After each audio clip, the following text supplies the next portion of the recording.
নবীজি উঠছেননি ফজরের আজানের সময় কাছাকাছি, মাত্র প্রথম রাকাত নামাজ, দ্বিতীয় রাকাতের এখনো নামাজে নবী দাঁড়ান নাই। বেলাল আইসা বলেন ফজরের সময় কাছাকাছি। আম্মা জান আয়েশা বলে কি শুনবা আমার মায়ার নবীর আশ্চর্য জীবনের কথা। আর ওই উম্মতেরা ওই নবীর চিন্নি না রে যুবক, পাঁচ বেলার নামাজ পড়বা, মা বাবার দোয়া নিয়ে চলবা। তোমার পেছনে তাবলীগওয়ালারা মেহনত করে, কি দরকার ছিল আমি তোমার পায়ে ধরে ধরে বুঝানের রে বাবা। আমি হুজুর যদিও সাধারণভাবে চলি, কিন্তু আমার পাশে কেউ দাঁড়াইলে কেউ গন্ধ পাবে না। কিন্তু তুমি কেমন না পাক, তোমার জামা কাপড় ময়লা, তোমার শরীর থেকে গন্ধ, তুমি বিড়ি পান করো গন্ধ, তুমি অন্য নেশা করো গন্ধ। কিন্তু এরপরও কি ঠেকা তাবলীগওয়ালাদের আলেমদের যে তোমার পায়ে ধরে ধরে বারবার বুঝায়, মাথায় হাত দিয়া বুঝায়। যুবকেরা সারা রাত বয়ান শুনবা, নামাজ পড়বা না, মা বাবার সাথে বেয়াদবি করবা, শিক্ষকের সাথে বেয়াদবি করবা, কোনো লাভ নেই। তওবা করো, আল্লাহর কাছে ফিরে আসো। মা বাবারে আর কাঁদাইও না রে যুবক। মোবাইলের কারণে না জানি কত যুবক মায়েরে গালি দিছো, বাবারে গালি দিছো। মোবাইলের কারণে কত ছাত্র না জানি শিক্ষকের সাথে বেয়াদবি করেছো। আজকে আমি পায়ে হাত রেখে বলে গেলাম, মাপ চাইয়া নাও। কারণ মা বাবায় যদি কষ্ট পায়, আমার মাওলাও ক্ষমা দিবেন না, মা বাবা যতদিন ক্ষমা না করবে। শিক্ষক যদি তোমার ব্যবহারে কষ্ট পায়, ওই শিক্ষক ক্ষমা না দিলে আমার আল্লাহও দিবেন না। বান্দার হক বড় কঠিন। আজকে যদি পারো দিলটা নরম করে আমার মাওলার কাছে তওবা করো। মা বাবারে পাইলে বাসায় গিয়া বইল, বাবা কত কষ্ট দিয়েছি, মাফ করিয়া দাও। ওরে মায়ের মতো আর আপন কাউরে পাবি না রে যুবক। যদি মাকে ঘরে গিয়া বলো, মা কত বাজে কথা বলছি, তুমি চোখের পানি ফেলছো, কষ্ট পাইছো, আজকে তওবা করলাম, আর নামাজ ছাড়বো না, বেপরদায় চলবো না, আর দাড়ি কাটবো না। ও মা, তোমার আর কোনোদিন কষ্ট দিব না। আলেমদের পরামর্শ নিয়া নবীর তরিকা মানিয়া চলবো। লেখাপড়ার জীবনে আর কোনোদিন কারোর সাথে বেয়াদবি করব না। মা যখন এই কথা শুনবে, দেখবি মায়ের চোখের পানি বের হয়ে যাবে। মা তোর মাথায় হাত দিয়ে বলবে, যা বাবা যা। আমি মা তোর জন্য কখনো বরদোয়া করি না, অন্তর ভরে দোয়া করে দিলাম আমার মাওলা তোরে যেন কবুল করিয়া নেয়। মা যখন দোয়া করবে, আর সে আজিমে দোয়া চলিয়া যাবে। আল্লাহর কাছে হেদায়েতের দোয়া করো, মনে মনে বলো, আল্লাহ আর নামাজ ছাড়বো না, আর বেপরদায় চলবো না, আর কোনোদিন দাড়ি কাটবো না, নবীর তরিকার বাইরে চলবো না, মা বাবারে কষ্ট দিব না, মুরব্বীদের সাথে বেয়াদবি করব না। তওবা করার মতো যদি নিয়ত হয়, মুনাফিকি দুর্বলতা যদি অন্তরে না থাকে, দুইটা হাত আমার মাওলাকে দেখাইয়া দাও। ও আল্লাহ, তাকায় দেখেন কারা তওবার জন্য হাত তুলেছেন। জীবনে গুনাহ কইরা নাপাক করে ফেলছি আমার দুটো হাত। ওরে মাওলার একটু বলো, ও আল্লাহ, গুনার কারণে আমার জিহ্বা নাপাক, আমার চোখ নাপাক, আমার অন্তর নাপাক, আমার হাত নাপাক। আয় আল্লাহ, আজকে তওবার জন্য হাত উঠাইয়া ফেললাম রে আল্লাহ। এই ময়দানে একজনের হাত খালি বিরাইয়া দিও না রে মালিক। আমার কলিজার প্রত্যেকটা যুবকের কবুল করিয়া নেন রে আল্লাহ। আয় আল্লাহ, তওবা কবুল করে নেন। তওবার উপরে মরণ পর্যন্ত মজবুত হইয়া, গুনার মুক্ত হইয়া নেক আমলে চলার তৌফিক দান করেন, আমিন। আল্লাহুম্মা সাল্লি আলা মুহাম্মাদিন নবিয়্যিল উম্মিয়্যি ওয়া আলা আলিহি ওয়া সাল্লিম তাসলিমা। وبعد فأعوذ بالله من الشيطان الرجيم بسم الله الرحمن الرحيم يا أيها الذين آمنوا قوا أنفسكم وأهليكم نارا وقودها الناس والحجارة عليها ملائكة غلاظ شداد لا يعصون الله ما أمرهم ويفعلون ما يؤمرون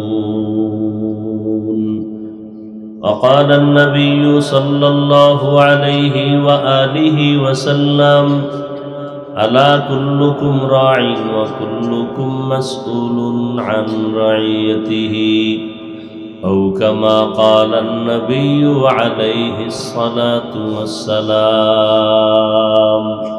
صدق الله مولانا العظيم وصدق رسوله النبي الأمي الكريم ونحن على ذلك من الشاهدين والشاكرين والذاكرين والحمد لله رب العالمين سبحانك لا علم لنا إلا ما علمتنا إنك أنت العليم الحكيم رب اشرح لي صدري ويسر لي أمري واحلل عقدة من لساني يفقه قولي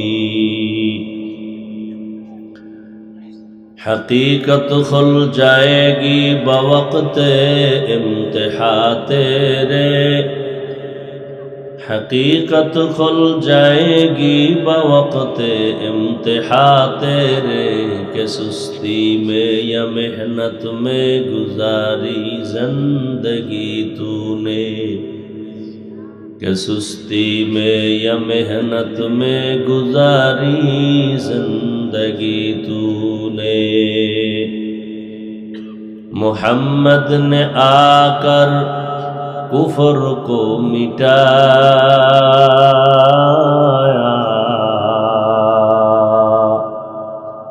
کفر کو مٹا کر صداقت بتایا درفشانی نے تیرے قطروں کو دریا کر دیا دل کو روشن کر دیا آنکھوں کو بینا کر دیا دل کو روشن کر دیا آنکھوں کو بینا کر دیا মা বাবার চেহারা দেখবে আমল নামায় সওয়াব এই চক্ষু দিয়া কোরআন দেখে দেখে পড়বে সওয়াব এই চোখ দিয়া তোমার কুদরত দেখবে সওয়াব এই চোখ দিয়া উলামায়ে কেরাম দেখবে সওয়াব এই চোখ দিয়া তোমার ঘর বাইতুল্লাহ দেখবে সওয়াব কিন্তু বান্দা চোখ দিয়া মা বাবা দেখে নাই মোহাব্বতের নজরে মাকে দেখে নাই বাবাকে দেখে নাই এই চোখ দিয়া কোনদিন কোরআন শরীফ খুলে তাকায় নাই এই চোখ দিয়া বাইতুল্লাহ দেখে নাই এই চোখ দিয়া কোনদিন আলেম দেখে নাই বরং বান্দা সারাটা রাত মোবাইল হাতের মধ্যে নিয়ে সারা রাত কবিরা গুনাহ দেখে দেখে রাত কাটিয়েছে এই যুবক বালিশে মাথা লাগাইয়া চিন্তা কর তুই তো বোকা না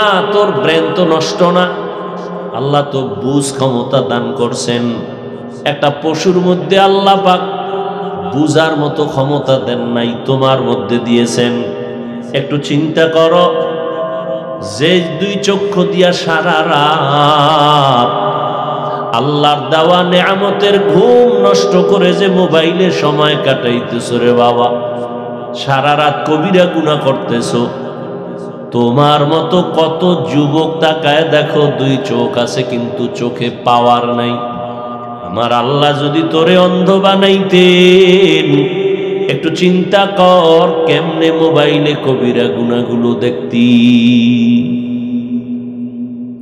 অথচ তোমার মতো আবার কিছু যুবক আছে, আমগো লাইনে না, তোমাগো লাইনে, জীবনে মাদ্রাসায় পড়ে নাই, তোমার লাইনেই, হতে পারে স্কুলে পড়ে, কলেজে পড়ে, চাকরি করে, ব্যবসা করে, শ্রমিকের কাজ করে, নদীতে মাছ ধরে, জমিনে কৃষি কাজ করে।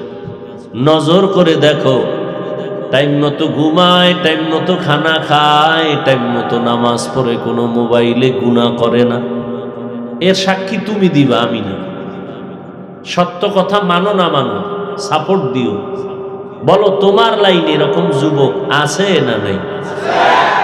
বাস আল্লাহ এতটুকুই জিগাইবে, তোর মতো যুবকটা স্কুলে পড়ে নামাজ পড়লো, এই বেঈমান তুই পারলি না কেন? বাস আমগো হুজুর টুজুর দরকার নেই। তোমার মতো বান্দা র্যাব, আর্মি, পুলিশ, বিডিআরের চাকরি করে নামাজ পড়ছে, তুমি চাকরি করে নামাজ পড়ো নাই কেন? তোমার মতো বান্দা ময়দানে কৃষিকাজ করিয়াও গামছা বিছাইয়া নামাজ পড়ছে, তুমি পড়লা না কেন? আমগো হুজুর দরকার নাই। তোমার কপালে জুতার বাড়ির জন্য তোমার লাইনের মানুষটাই যথেষ্ট। কি জবাব দিবা আল্লাহর আদালতে? এই জমিনের ভিতরে শ্রেষ্ঠ মানুষ হলো নবীগণ, আম্বিয়ায়ে কেরাম। তারপরে শ্রেষ্ঠ মানুষ সাহাবায়ে কেরাম। সমস্ত নবীদের ভিতরে শ্রেষ্ঠ রাহমাতুল লিল আলামিন। কেমন মায়ার নবী, যার জীবনে একটা মিথ্যা কথা বলেন নাই। জীবনটা কয় বছর নবী? তোমরা একজন নেতার নাম কত মিছা কথা কয় না? কও। কোন পিসাবের নাম কও যে অমুক পিসাব মিছা কয় না? কেমন একজন নবী পাইছো রে বাবা, কেমন একজন নবী পাইলা? একটু চিন্তা করো। বলছি মাত্র 5 সেকেন্ডে, কিন্তু কথাটার ওজন কত। কেমন একজন মায়ার নবী, যার 63 বছর হায়াতে ভুলেও একটা মিথ্যা কথা বলেন নাই। কেমন একজন মায়ার নবী পাইছো, যেই নবীর কোনো গুনাহ নাই, যেই নবী রাস্তা দিয়া হাঁটে, রাস্তার দুপাশের গাছগুলো নত হইয়া নবীরে সালাম দেয়। কি বলবা, নাউজুবিল্লাহ না সুবহানাল্লাহ? কেমন এক মায়ার নবী আমার, যেই নবী রাস্তা দিয়া হাঁটতেছে, জঙ্গলের প্রাণীরা, হরিণীরা নবীরে সালাম দেয়। সাহাবায়ে কেরাম বলেন, নবী সামনে হাঁটেন, আমরা পেছনে হাঁটি। বারবার বারবার দুপার্শ্ব থেকে, পাহাড়ের ভিতর থেকে সালামের আওয়াজ আসতেছে। জিজ্ঞাসা করলাম, ও মায়ার নবী, ডানে বামে কোনো মানুষ নাই, সালামের আওয়াজ কোথা থেকে আসে? নবী বলেন, ও সাহাবায়ে কেরাম জানো না, আমি নবীর আগমনের খবর পাইয়া জংলার হরিণ আমারে সালাম দেয়। ওরা কেমনে খবর পাইল? কেমনে পাইল? কোন বার্তাবাহক বলে নাই নবী আসতেছে। এমপি সাহেব কোথাও দিয়ে গেলে তার ভক্ত আগে আইসা বলে, এমপি আসবে, রাস্তা ক্লিয়ার করো। মন্ত্রী সাহেব আসবে, রাস্তা ক্লিয়ার করো। আমার নবী এমন এক নবী, যেখান থেকে হেঁটে যায় কাউকে বলতে হয় না রাস্তা ক্লিয়ার করো। নবী বলেন, আমি আসছি, জানলো কেমনে? নবীজির শরীর মোবারক থেকে মেশকের ঘ্রাণ। এই শরীর আর কারো আছে? নবী যেখানে কদম মোবারক রাখেন, দীর্ঘ বছর ওই জায়গা থেকে শুধু ঘ্রাণ আর ঘ্রাণ। নবীজির শরীর মোবারক একটা মশা মাছি পড়ে না, হারাম। নবী মাথার উপর একটা মেঘের খণ্ড ছায়া দেয়, নবী যেখানে যায় মেঘের খণ্ড ছায়া দেয়। কেন? সূর্যের গরম যেন নবীরে কষ্ট না দিতে পারে। কেমন মায়ার নবী আমার, যেই নবীর চেহারার দিকে একবার নজর করলে জাহান্নামের আগুন হারাম হয়ে যায়। কেমন নবী আমার, দীর্ঘদিন পেটে ক্ষুধা, একটা নজর যদি আমার নবীর দিকে তাকায় সাথে সাথে ক্ষুধা থাকে না। এমন একজন নবী পাইলা, ওই নবীও আম্মাজান আয়েশা রাদিয়াল্লাহু আনহা নবীর কি হয়? নবীর স্ত্রী। যুবক কিচ্ছুই জানো না, ডাক্তার হ, প্রফেসর হ, ইঞ্জিনিয়ার হ, তবে এই গ্রাম্য ডাক্তার হইও না রে বাবা, দিলকে বড় বানা। ডাক্তার যদি হও জিদ কর, জিদ। ডাক্তার যদি হও তো জাতীয় না হয় আন্তর্জাতিক পর্যায়ের ডাক্তার হবা। ইঞ্জিনিয়ার যদি হও তো জাতীয় পর্যায়ের ইঞ্জিনিয়ার হওয়ার নিয়তে লেখাপড়া করো। আর ওই মানে আল্লাহ তোমারে নিতে পারে, এই বিষয়ে কোনো সন্দেহ আছে? আল্লাহ পারে না? আল্লাহ সম্মানের সর্বোচ্চ শিখরে নিয়ে যেতে পারেন। তোমার মধ্যে সেই মেডিসিন আছে, ব্যবহার করো, ব্যবহার করিয়া আগাও। আগাইতে হলে তোমার দুইটা পুঁজি লাগবে। বলো কয় পুঁজি? এটা লেখা রাখবি, কালকে কম্পিউটারে লেখা এটারে বাইর করবি, লেমিনেটিং করিয়া বাসার সামনে তোর রুমের সামনে টানায় রাখবি। সফলতার সম্মানের সর্বোচ্চ স্থানে যদি জীবন কাটাইতে চাও, মরিয়া গেল জমিন পর্যন্ত দোয়া করবে, মানুষ স্মরণ করবে সম্মানের সাথে। দুইটা পুঁজি তোমার অর্জন করা লাগবে। এক নাম্বারে হলো সুস্থতা, দুই নাম্বার হলো সুন্দর আদর্শ চরিত্র। ভালো লেখাপড়া পারো, পরীক্ষায় নাম্বার 1, কিন্তু তোর চরিত্র খারাপ, জীবনে আগাইতে পারবি না। বরং তোর ছেলেও তোরে লাথি মারবে, তোর স্ত্রী তোরে ধিক্কার দিয়ে তাড়ায় দিবে, কারণ তোর চরিত্র খারাপ। আর যদি অসুস্থ হও, বিশাল বড় বাড়ি গাড়ি হইলে লাভ কি? তুমি অসুস্থ।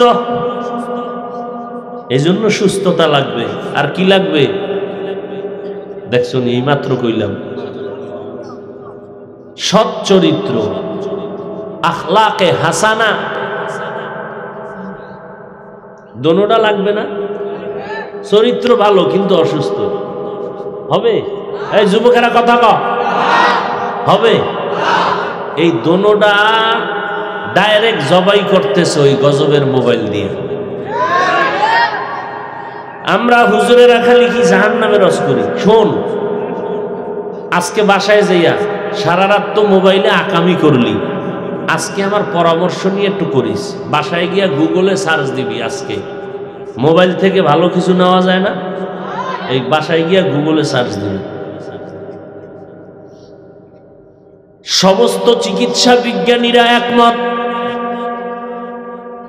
মানুষের শরীরের জন্য, মানুষের সুস্থতার জন্য আল্লাহর দেওয়া ফ্রি একটা ঔষধ আছে। ফ্রি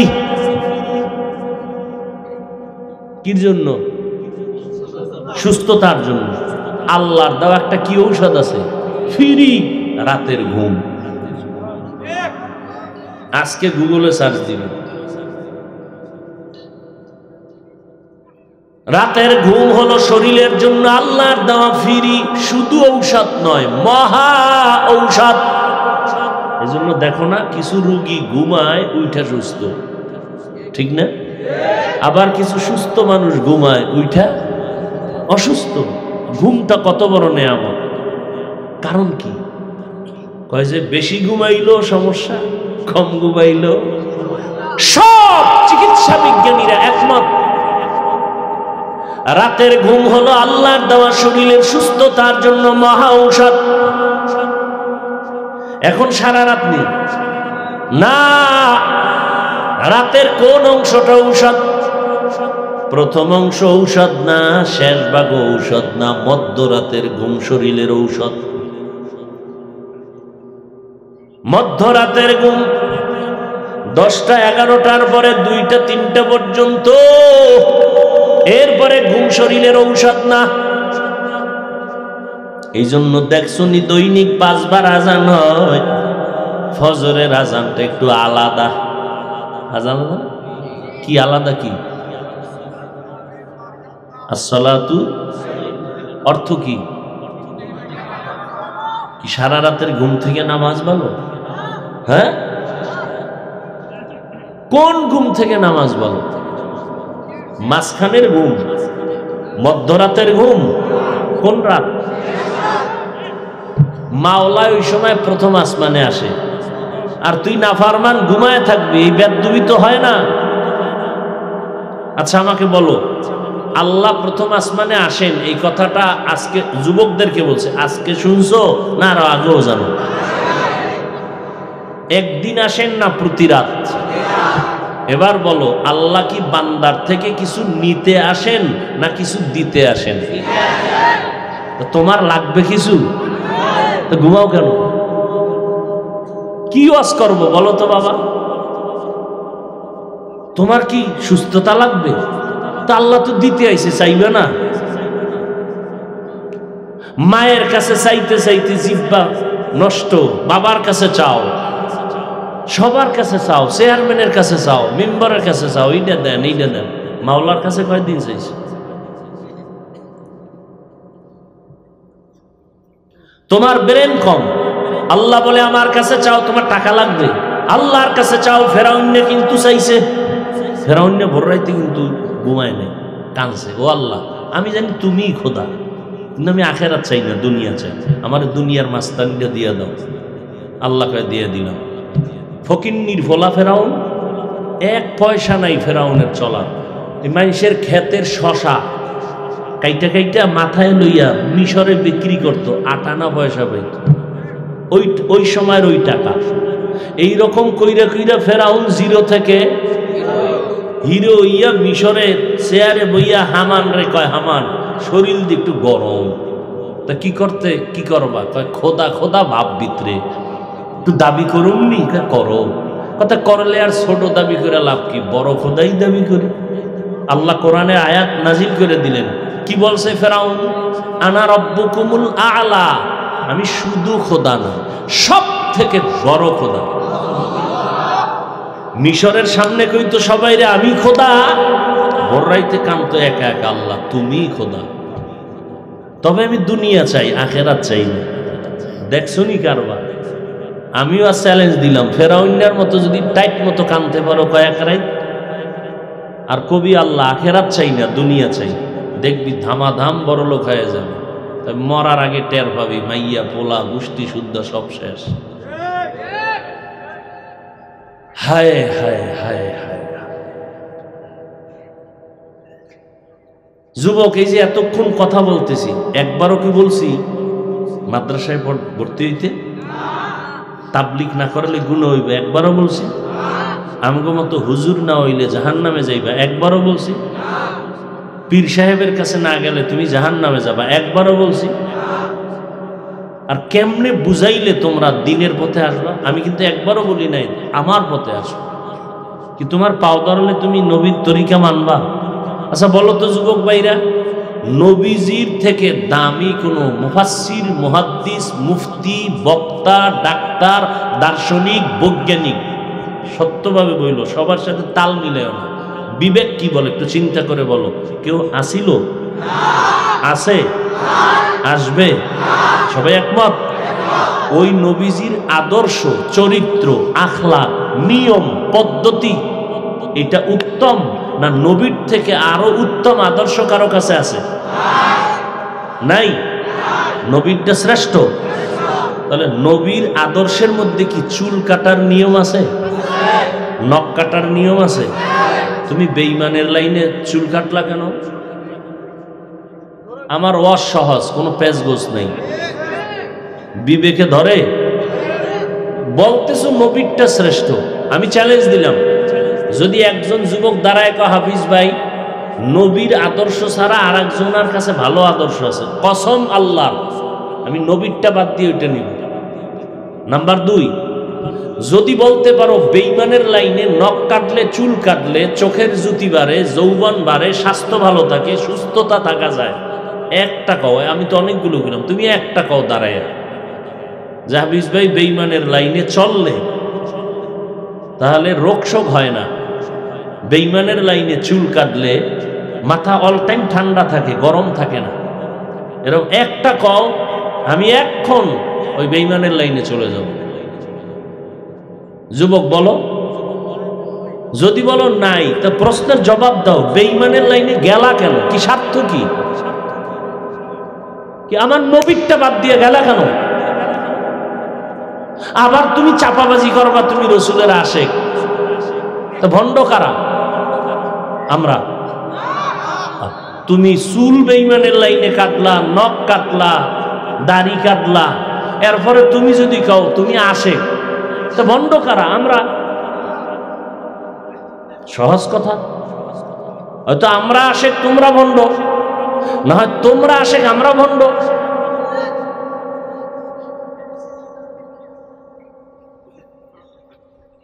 হায় হায় হায় হায়, তোমাদের তো হাসি পাইতেছে আর আমার কলিজা ফেটে যাইতেছে। রসুলের সুন্নত জবাই করতেছো, একটু ভয় লাগে না? যেই নবীর কোনো গুনাহ নাই,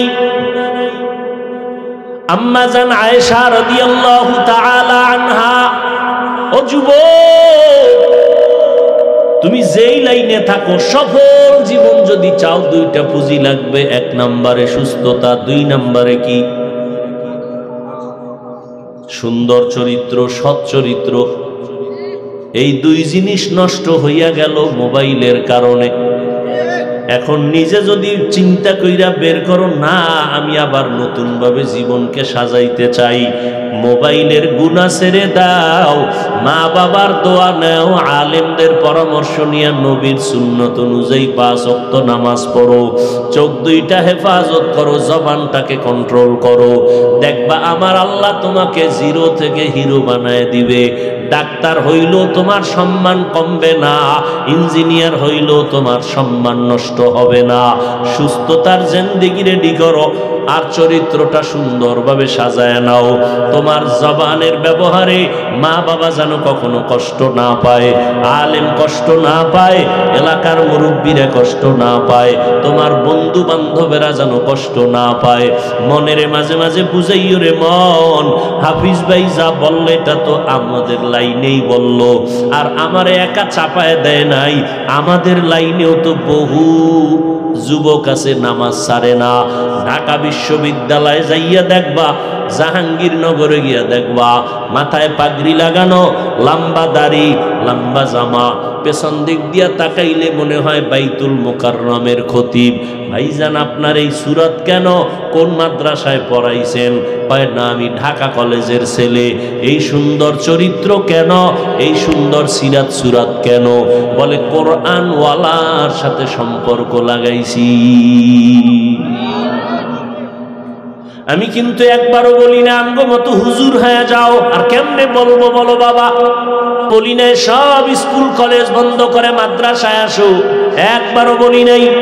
বরং তুমি তোমার লাইনে থাইকা জীবনটারে সাজাও।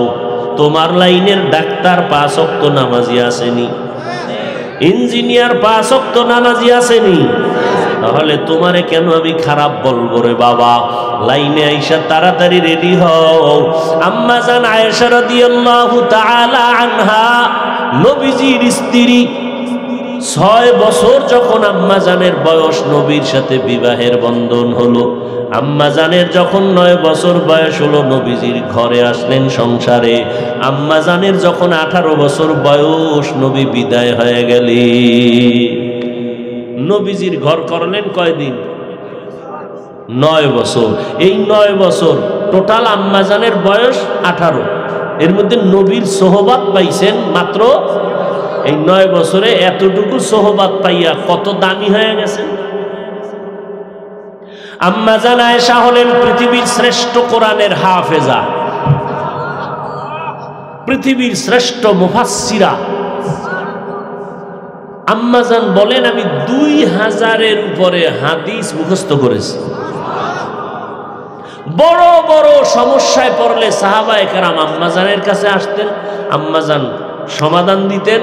যেটা বড় সাহাবায়ে কেরামরাও সমাধান পেত না, আম্মা জান সমাধান দিতেন, সমাধান হয়ে যেত।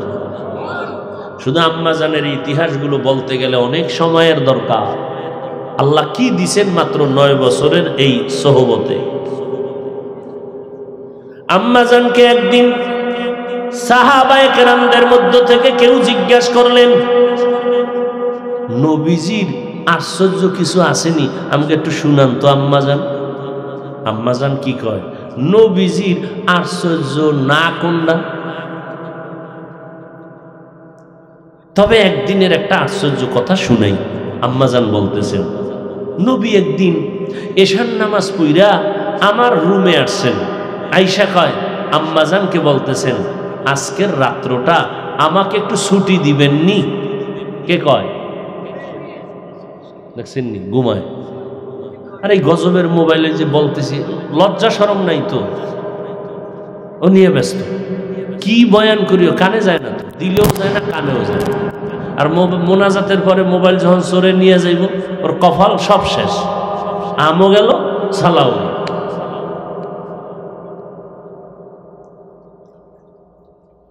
নবীজি আম্মাজানকে কোন সময় বলতেছেন? এশার নামাজ পড়ে ঘরে আইসা বলেন, আজকের রাত্রের জন্য কি চাই?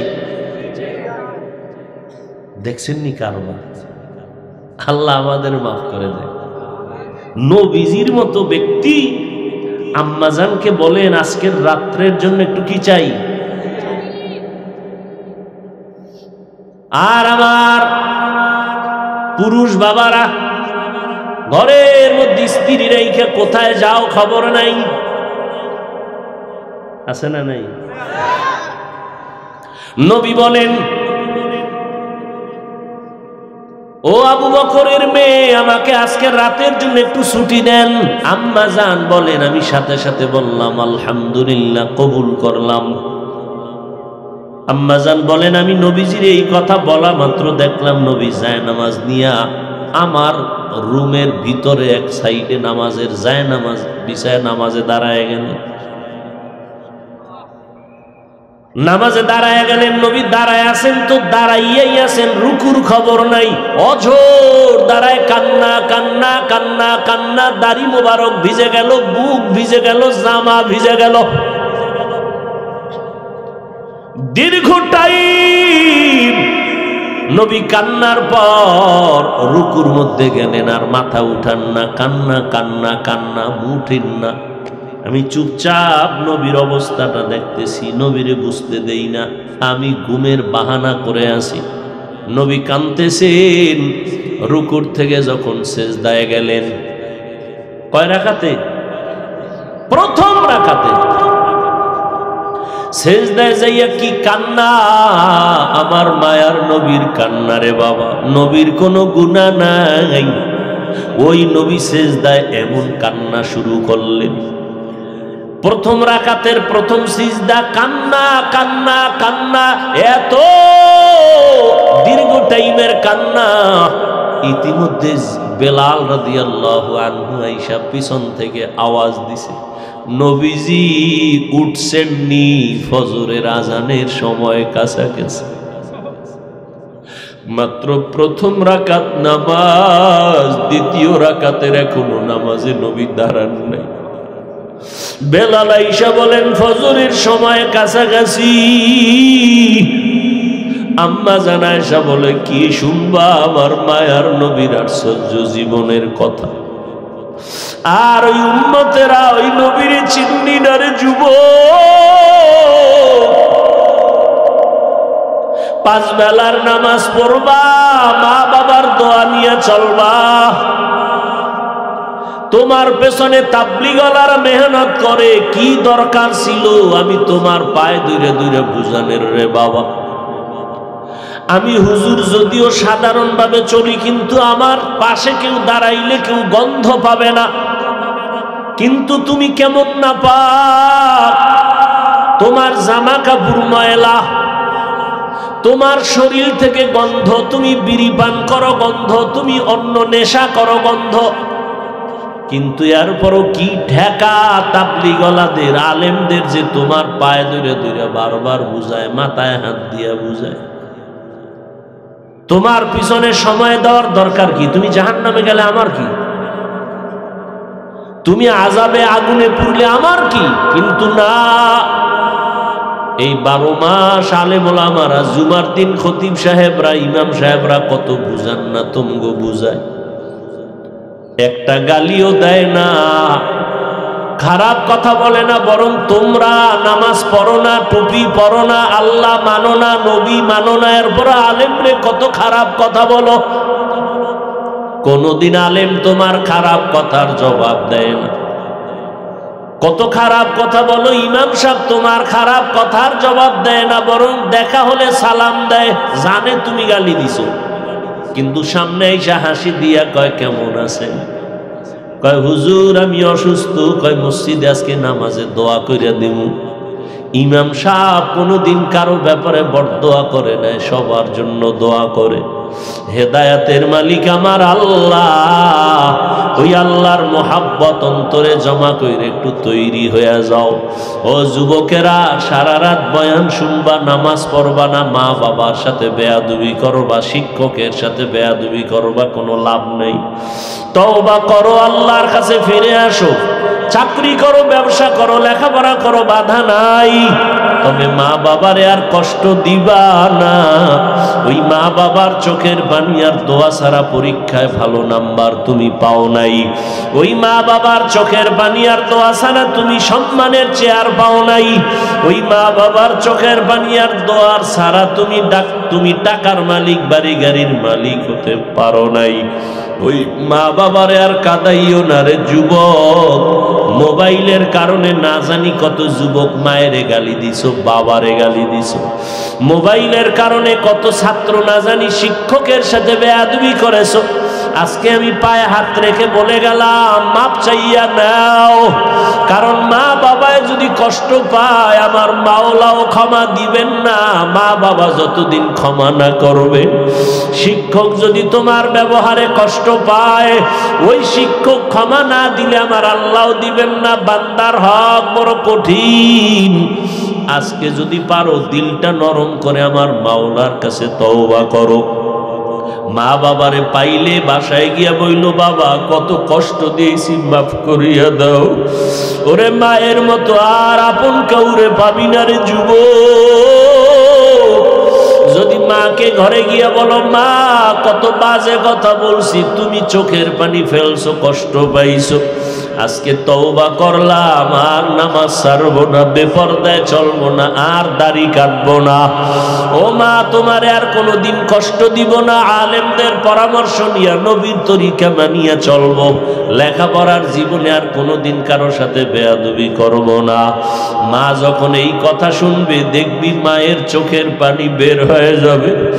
মা তোর মাথায় হাত দিয়ে বলবে, যা বাবা যা, আমি মা তোর জন্য কখনো বরদোয়া করি না, অন্তর ভরে দোয়া করে দিলাম আমার মাওলা তোরে যেন কবুল করিয়া নেয়। মা যখন দোয়া করবে, আর সে আজিমে দোয়া চলিয়া যাবে।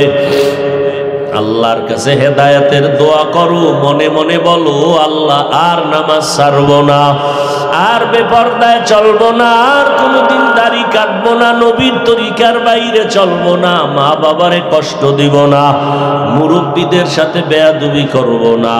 তওবা করার মতো যদি নিয়ত হয়, মুনাফিকি দুর্বলতা যদি অন্তরে না থাকে, দুইটা হাত আমার মাওলাকে দেখাইয়া দাও। ও আল্লাহ, তাকায় দেখেন কারা তওবার জন্য হাত তুলেছেন। জীবনে গুনাহ কইরা নাপাক করে ফেলছি আমার দুটো হাত। ওরে মাওলার একটু বলো, ও আল্লাহ, গুনার কারণে আমার জিহ্বা নাপাক, আমার চোখ নাপাক, আমার অন্তর নাপাক, আমার হাত নাপাক। আয় আল্লাহ, আজকে তওবার জন্য হাত উঠাইয়া ফেললাম রে আল্লাহ। এই ময়দানে একজনের হাত খালি বিরাইয়া দিও না রে মালিক। আমার কলিজার প্রত্যেকটা যুবকের কবুল করিয়া নেন রে আল্লাহ। আয় আল্লাহ, তওবা কবুল করে নেন। তওবার উপরে মরণ পর্যন্ত মজবুত হইয়া, গুনার মুক্ত হইয়া নেক আমলে চলার তৌফিক দান করেন। আমিন।